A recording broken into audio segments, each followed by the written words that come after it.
دنیا میں کیا رہنے والے سب اللہ کی نظر میں ایک ہو جاتے ہیں؟ بولے نہیں، اللہ کے یہاں تو اس کے حکم اور اللہ کے نبی صلی اللہ علیہ وسلم کے مرضی اور منشا کے مطابق گزارنے والے ہی قدردانی کی نظر سے دیکھے جائیں گے۔ تو رہنے کے اعتبار سے دنیا میں یہودی، نصرانی، ہندو، بدھزم کے لوگ، حتیٰ کہ مذہب سے بیزار لوگ بھی رہتے ہیں، مذہب سے بیزار لوگ بھی یہاں رہتے ہیں۔ ذرا بیچ میں بٹھا لیجیے، گفتگو کرنے میں آسانی ہو جائے گی حضرت، کاؤنٹر میں۔ تو اسی دنیا میں ہر کوئی رہتے ہیں، تو اس واسطے اب تجزیہ کرنا ہے کہ ہم کو بھی پرانا سال ختم ہو رہا ہے، نیا سال شروع ہو رہا ہے، مگر کچھ لوگ اس معاملے میں یہ سوچتے نہیں صاحب ہمارا نیا سال چاند سے ہے نا، ان کا نیا سال جنوری سے ہے، ایسا نہیں ہے، ہمارا ان کا نہیں ہے یہ مسئلہ۔ سورج اور چاند سے تعلق ہے تاریخوں کے حساب سے، یہ سورج کی تاریخوں کے اعتبار سے یہ سال دسمبر میں ختم ہو کے جنوری سے شروع ہوتا ہے، تو کیا سورج ہمارا نہیں ہے؟ ارے بھائی سورج کے ہم لوگ اصل فائدہ اٹھانے والوں میں سے نہیں ہیں، جس کے بارے میں اللہ نے قرآن میں ذکر کیا وَهُوَ الَّذِي سَخَّرَ لَكُمُ الشَّمْسَ وَالْقَمَرَ دَائِبَيْنِ، وہ ذات کے جس نے تمہارے لیے سورج اور چاند کو بھی مسخر کیا ہے ہمیشہ ہمیشہ کے۔ وہ سورج بھی تو ہمارے لیے مسخر ہے، کیا سولار سسٹم کی ترتیب ہم نہیں استعمال کر سکتے؟ سولار سسٹم سے تعلق جو جن چیزوں کا ہے اس سے فائدہ اٹھا سکتے ہیں کہ نہیں اٹھا سکتے؟ اٹھا سکتے ہیں۔ تو معلوم یہ ہوا سورج بھی ہمارا ہے، چاند بھی ہمارا ہے، تو اس لحاظ سے جنوری سے شروع ہونے والا نیا سال بھی ہمارا اور محرم سے شروع ہونے والا نیا سال بھی ہمارا۔ اس لحاظ سے جب دو نئے سال شروع ہوتے ہیں تو پھر اب منانا کس کو؟ ایک سوال یہ رہ جاتا ہے بھائی منائیں کس کو؟ یہی مسئلے میں آگے تھوڑا سا تجزیے کی ضرورت پڑتی ہے، کیونکہ اس مسئلے میں اللہ تعالیٰ نے اپنی طرف سے جو نظریہ اور میتھالوجی قرآن میں پیش کیا ہے وہ چیز ہمارے لیے بہت اہم ہے۔ جیسے میں نے آپ کے سامنے سورہ انشقاق کی آیت پڑھی ہے، اذا السماء انشقت کی، یا ایھا الانسان انک کادح الی ربک کدحا فملاقیہ۔ ایک آیت کے اندر اللہ نے اس مسئلے کو گویا اس مسئلے کی میتھالوجی حل کر دی۔ اے انسان، اس کو مخاطب کرنے اللہ تعالیٰ انسان کو مخاطب کر، جو بھی انسان ہے وہ اس میں مخاطب ہے اللہ سے۔ کیا ہندو انسان ہے کہ نہیں ہے؟ یہودی انسان ہے یا نہیں ہے؟ عیسائی انسان ہے یا نہیں ہے؟ سب انسان ہیں، سب کو مخاطب، کیونکہ تمام مخلوق اللہ کی بنائی ہوئی ہے، تو تمام انسان بھی تو اللہ ہی کے پیدا کیے ہوئے ہیں۔ تو اب یہ پیغام کس کی طرف جانا ہے؟ ٹوٹل انسانیت کی طرف جانا ہے کہ اے انسان۔ تو اس انسان کے لفظ میں صرف یہ نہ سمجھنا کہ اللہ نے صرف مسلمان کو مخاطب کیا، نہیں، تمام انسانوں کو مخاطب کر کے پیغام دیا، انک کادح الی ربک کدحا، اے انسان بے شک تو کشاں کشاں آہستہ آہستہ اسٹپ بائی اسٹپ اپنے رب کی طرف جا رہا ہے، چاہے ہم مانیں یا نہ مانیں، مگر جا رہے ہیں کدھر؟ اپنے رب کی طرف۔ پھر اس کو جزائیہ جملے کی شکل میں فملاقیہ کہہ کر شرط کی جزا بیان کر دی کہ ایک نہ ایک دن تم ملاقات کرو گے اپنے رب سے، فملاقیہ، یعنی جا کر فائدہ کیا ہے؟ اپنے رب سے ملاقات ہونے والی ہے، فملاقیہ، تم ملاقات کرو گے، اے انسان تم ملاقات کرو گے اپنے رب سے۔ معلوم کیا ہوا؟ انسان کسی بھی مذہب کا ہو، چاہے مذہب کو نہیں بھی مانتا ہو، لا مذہب ہو، تو بھی اس انسان کو اللہ سے ملاقات کرنا ہے۔ یہ کہاں ملاقات ہوگی؟ اس کو اللہ نے وَيَوْمَ يَحْشُرُهُ کے لفظ قرآن شریف میں حشر کے میدان کا ذکر کیا ہے، اور مختلف آیتوں میں حشر کے میدان کا ذکر کر کے فرمایا وہ ملاقات کا دن ہوگا۔ پھر اس ملاقات کے دن کیا ہونے والا ہے یہ پہلے میں آپ کے سامنے رکھ دیتا ہوں، اس کے بعد ہم تجزیہ کریں گے دنیا میں سال کے ختم پر نئے سال کے آنے پر لوگ کیا کرتے ہیں، ہم کو کیا کرنا ہے۔ بس یہ تجزیے پہ انشاءاللہ بات مکمل ہو جائے گی۔ تو آئیے اس میں اللہ تعالیٰ ہم سے پیغام دیتے ہیں کہ جب ملاقات ہوگی تو سبھی کے لیے یہ اہتمام ہوگا. فَأَمَّا مَنْ أُوتِيَ كِتَابَهُ بِيَمِينِهِ، سب کو ان کا اعمال نامہ، ان کی ریکارڈ بک اور ان کا جو دنیا میں اللہ نے فرشتوں کے ذریعے سے ریکارڈ کروایا ہے، اور وہ فرشتوں کا نام کرامن کاتبین بولتے ہیں. سیدھی طرف ایک صاحب اور بائیں طرف ایک صاحب ہمارے اعمال نوٹ کرنے کے لیے اللہ کی طرف سے ڈیوٹی کے حساب میں طے شدہ رہتے ہیں.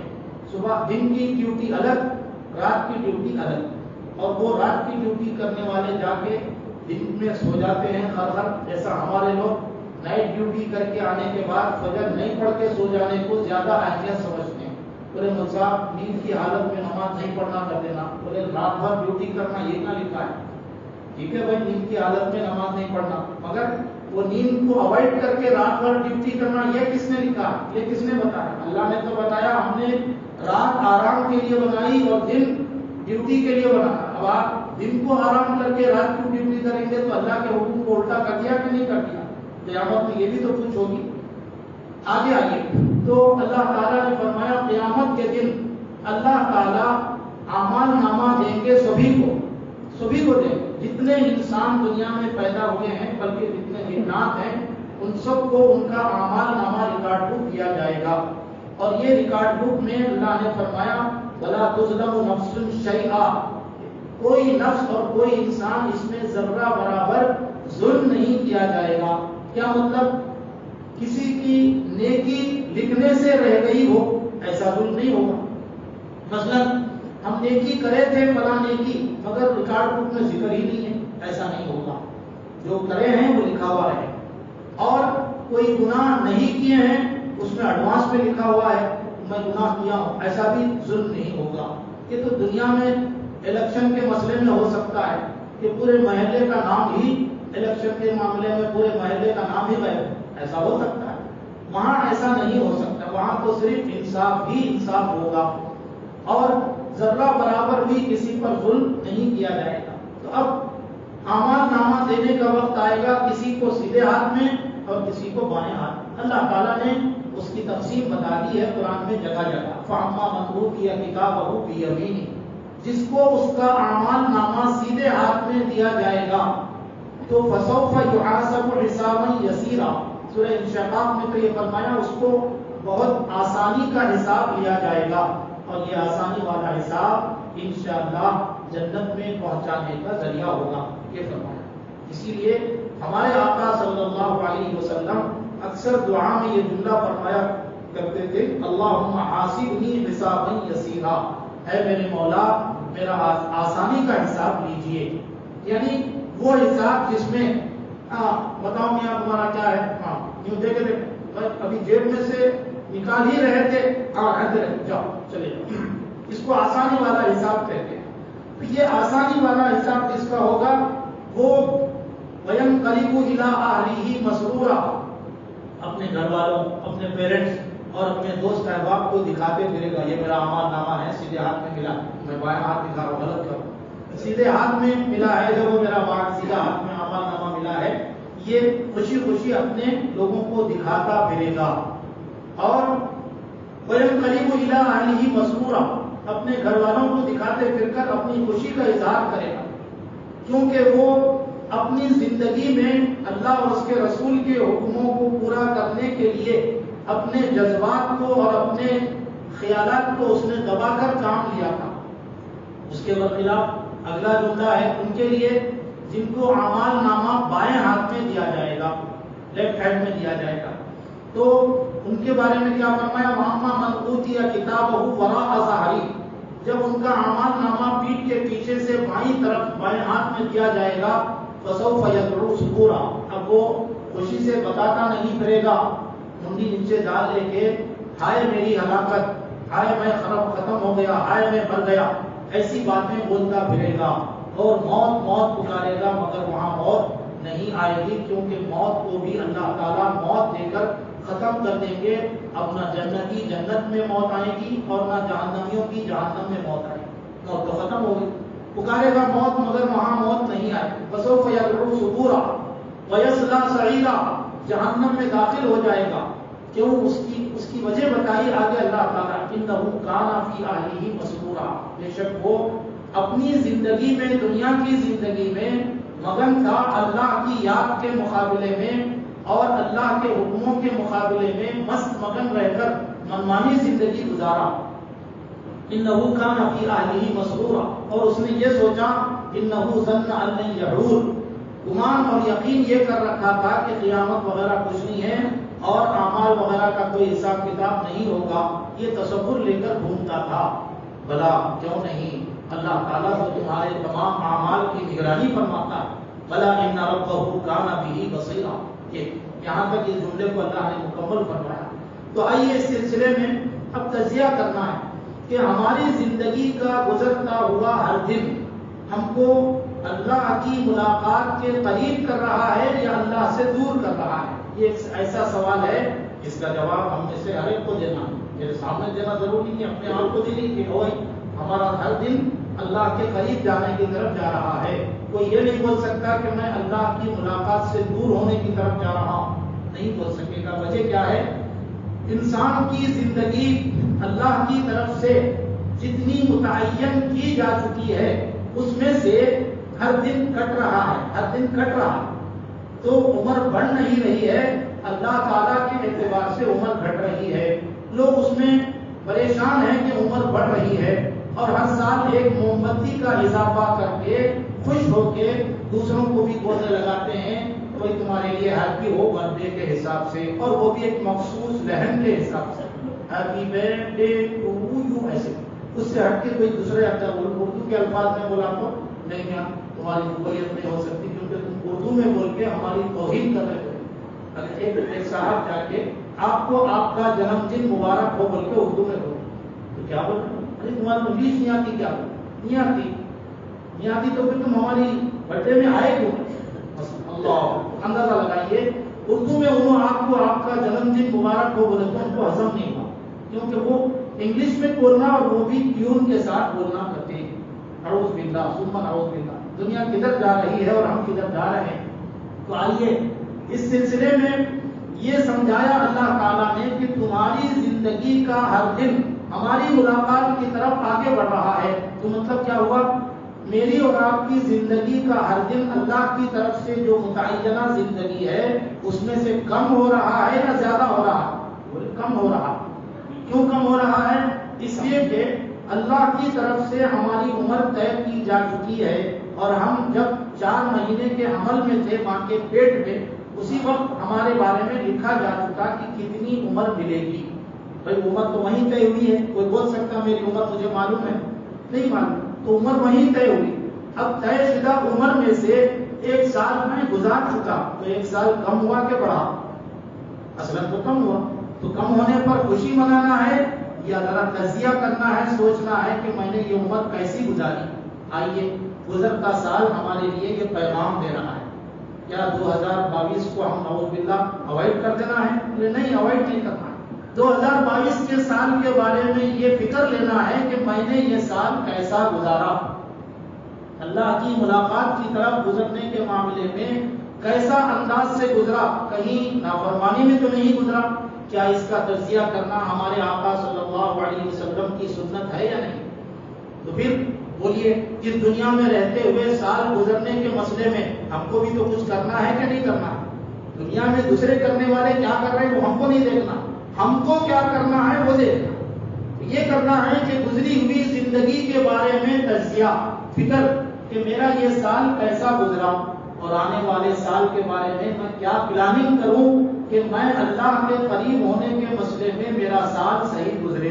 بولیے انک کادح الی ربک کدحا فملاقی، ابھی آیت میں نے پڑھی، اس کا ترجمہ کیا کہ اے انسان تو آہستہ آہستہ کشاں کشاں اپنے رب کی طرف کھنچتا جا رہا ہے، پھر اس سے تو ملاقات کرنے والا ہے۔ یہ آیت تو یہ بول رہی، تو اس آیت کے اعتبار سے اب آنے والے سال میں میری پلاننگ کیا ہونی چاہیے کہ مجھے اپنے مولا کے سامنے جا کر حساب دینا ہے، تو وہ حساب کے سلسلے میں کچھ ابھی سے فکر کرنا ہے یا اسی وقت فکر کرے؟ اس وقت تو عمل نہیں ہو سکتا، وہ تو دارالجزا کا دن ہوگا اور ہم دنیا میں دارالعمل میں ہیں۔ اس لیے اب دنیا میں رہنے والے لوگوں کے بارے میں ہم کو نہیں دیکھنا۔ آئیے اس سلسلے میں اللہ تعالیٰ نے اپنے حبیب صلی اللہ علیہ وسلم کو براہ راست مخاطب کر کے یہ بتایا ہے۔ 2-3 جگہ یہ آیت آئی ہے، سورہ انعام میں بھی آئی ہے اور سورہ طٰہٰ میں بھی آئی ہے۔ وَلَا تَمُدَّنَّ عَيْنَيْكَ إِلَىٰ مَا مَتَّعْنَا بِهِ أَزْوَاجًا مِّنْهُمْ زَهْرَةَ الْحَيَاةِ الدُّنْيَا لِنَفْتِنَهُمْ فِيهِ۔ اے حبیب صلی اللہ علیہ وسلم، آپ اپنی نظروں کو للچاہیدی انداز سے نہ دیکھیں ان لوگوں کی نعمتوں اور ان لوگوں کے زندگی گزارنے کی طرف جو زیب و زینت کی شکل میں ان کو مختلف انداز کی چیزیں، مختلف سیٹس اور مختلف نئی نئی چیزیں سواری کی، رہنے کی، پہننے اوڑھنے کی دی گئی ہیں، ان کی طرف للچائی ہوئی نظروں سے نہ دیکھیں۔ یہ وَلَا تَمُدَّنَّ عَيْنَيْكَ إِلَىٰ مَا مَتَّعْنَا بِهِ أَزْوَاجًا مِّنْهُمْ وَلَا تَحْزَنْ عَلَيْهِمْ، اور اس پر آپ غمزدہ بھی نہ ہو۔ کیا مطلب؟ ارے ان کو ملی مجھے نہیں ملی، ان کو یہ سب مل رہی جبکہ وہ کافر ہے، اور مجھے نہیں مل رہی میں جبکہ ماننے والا ہوں۔ جس کو علامہ اقبال نے شکوے میں سٹ کیا، قید تو یہ ہے کہ کافر کو ملے حور و قصور، کافر کو تو دنیا میں محلات بھی مل رہے ہیں اور ہر سائڈ میں کوئی نہ کوئی خوبصورت آئٹم ہے۔ یہ وہ حور و قصور کا مطلب یہ ہوا۔ وہ حور و قصور انہوں نے فارسی میں کہا ہے، وہ فارسی بولے تو آج کل بیلنس میں وہ اوپر سے جا رہی، باؤنسر جا رہی۔ قید تو یہ ہے کہ کافر کو ملے حور و قصور اور بیچارے مسلمان کے لیے فقط وعدہ حور، یعنی ادھار کا وعدہ حور ملے گی بول کے۔ یہ ہے مسئلہ۔ ادھار کے وعدے میں کہاں ہے منصاف دم؟ ہمارے یہاں تو ڈائلاگ چلتا ہے ادھار کی مرغی سے دم ڈالنا بہتر۔ حالانکہ دنیاوی اعتبار سے بھی یہ ڈائلاگ میں کوئی اثر نہیں رہا کہ جس جگہ کریڈٹ کارڈ ہوتا ہے اس کو اہمیت زیادہ دی جاتی ہے نقد کیش کے سلسلے میں۔ ہے نہیں دنیا میں، ہے نہیں۔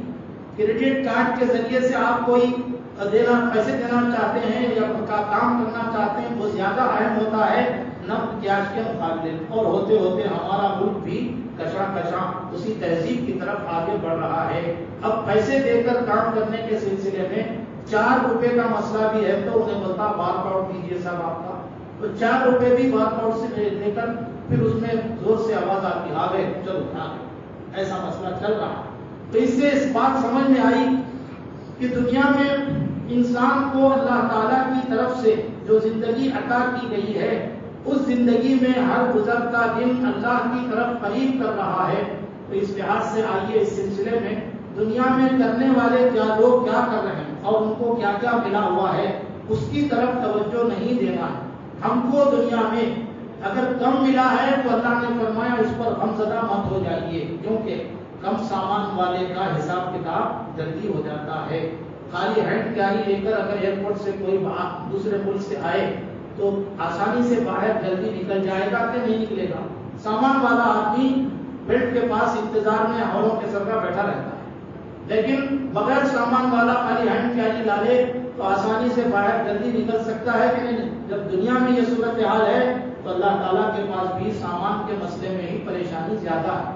تو اس لیے ایسے لوگوں کی طرف للچائی ہوئی نظروں سے دیکھنے کا حکم نہیں ملا کہ بھائی 31 دسمبر کی رات کو وہ لوگ کیسا ناچتے ہیں اور ہم کو ناچنے سے روکا جا رہا ہے، عجیب معاملہ ہے، ہم ایسا نہیں ناچیں گے تو ہم بھی دنیا کی ترقی میں ان کے برابر نہیں ہو سکیں گے، قوموں کی ترقی میں یکجہتی کے حساب میں رہنا ہے۔ کیا مطلب؟ ان کا دیکھا دیکھی ذرا ہم بھی ناچنا ہے، ان کا دیکھا دیکھی گانا ہے۔ حالانکہ دیکھا دیکھی کرنے جا کے سلسلے میں محاورہ بہت پہلے زمانے سے چلا آ رہا ہے، دیکھا دیکھی چولہا پھوکی، پھونکنے جا کے جل کے مری، ایسے واقعہ ہو رہے ہیں۔ پھونکنے جا کے جل کے مرنے کا واقعہ ہمارے اپنے محلے میں بھی اتفاقاً ایسا ہوا۔ تو معلوم کیا ہوا کہ دیکھا دیکھی کے کام اللہ تعالیٰ کی طرف سے کرنے کا حکم نہیں ہے۔ خود نبی کریم صلی اللہ علیہ وسلم کو اس معاملے میں اللہ نے ڈائریکٹ مخاطب کر کے فرمایا کہ دنیا والوں کو للچائی ہوئی نظروں سے مت دیکھیے، جو آپ کے رب کے پاس آپ کو ملنے والا ہے وہ اس سے کہیں زیادہ ہے۔ تو اب آخر میں ایک پیغام ہے کہ بھائی اچانک یہ لوگ نئے سال کے نام سے مختلف کام کرتے ہیں، ایسے ایسے انداز کے جو بظاہر دیکھنے میں اچھے دکھائی دیتے ہیں مگر اس کا انجام صحیح نہیں۔ مثلا کوئی پی کر اپنے آپ میں مگن ہو جاتا ہے، اور کوئی اچانک 12 بجے نکلنے کے انداز میں ایسا ہو جاتا ہے تڑپنا شروع کر دیتا ہے۔ ایسا تصور کہ شاید نئے سال کو اگر ناچتے ہوئے بلائے تو آئیں گا، ورنہ غصے میں پھر بیچارہ 2023 واپس چلا جائے گا. کیا بھائی ایسا کوئی امکان ہے؟ ارے نیا سال تو آپ نہ بلاؤ یا مت بلاؤ، آپ سوتے رہو تو بھی آئے گا. اچھا سوتے رہنا ہمارے لیے زیادہ بہتر ہے یا جاگ کے تھرک کے بلانا بہتر ہے؟ بولے سو کے رہنا زیادہ بہتر ہے ہمارے آقا صلی اللہ علیہ وسلم کے طریقے کے مطابق. ابتدائی رات کی نیند زیادہ بہتر ہوتی ہے بنسبت آدھی رات کے بعد سونے سے. تو ابتدائی رات کی نیند میں انسان کو ہر قسم کے وٹامنز بھی حاصل ہوتے ہیں. ماہرین نے یہ تجزیہ کیا، اسی لیے ہمارے آقا صلی اللہ علیہ وسلم رات میں اول وقت کو سونا پسند کرتے تھے اور صبح اول وقت میں اٹھ جانا پسند فرماتے تھے. تو اب بتائیے رات کے 12 بجے سے پہلے اگر ہم سو جائیں اور دنیا بھر کے تمام چیزوں کو نہ دیکھ کر سو جائیں تو ثواب زیادہ ہے، یا ان چیزوں کو دیکھ کر دل میں تمنا کرے میں بیمار رہتا تو کتنا اچھا تھا. حدیث میں آیا ہے کسی بری جگہ پر میں نہیں تھا. اگر آدمی کوئی بری جگہ کے بارے میں بعد میں سنا کہ کیا کیا ناچ گانے ہوئے، کیا کیا ہوا، کاش میں بھی رہتا بول کے سوچ لیا، اللہ تعالیٰ بغیر رہے بھی رہنے والوں میں شمار کریں گے اس کو. کیوں؟ اس کی نیت اور تمنا وہی تھی، عزم تھا. یہ ہے فرمایا. معلوم یہ ہوا کہ نہیں رہ کر بھی نعوذ باللہ ہم رہنے کا گناہ نہ مول لیں، بلکہ آسانی سے اہتمام سے سو جانے کا اہتمام کریں تو انشاءاللہ یہ سو جانا ہمارے لیے زیادہ ثواب ہوگا بنسبت اس رات کو جاگ کر ایسے لوگوں کے بارے میں یا ایسی چیزوں کے دیکھنے کے بارے میں بھی ہمارے لیے نقصان دہ. اللہ تعالیٰ ہم سبوں کو کہنے سننے کے ساتھ ساتھ صحیح عمل کرنے کی ہم سب کو توفیق عطا فرمائے. وآخر دعوانا الحمدللہ رب العالمین. 2-3 اعلانات ہیں. محمد عادل صاحب جو علیل ہیں ان کے لیے دعا کی گزارش ہے. دعا ہے اللہ تعالیٰ صحت کاملہ عاجلہ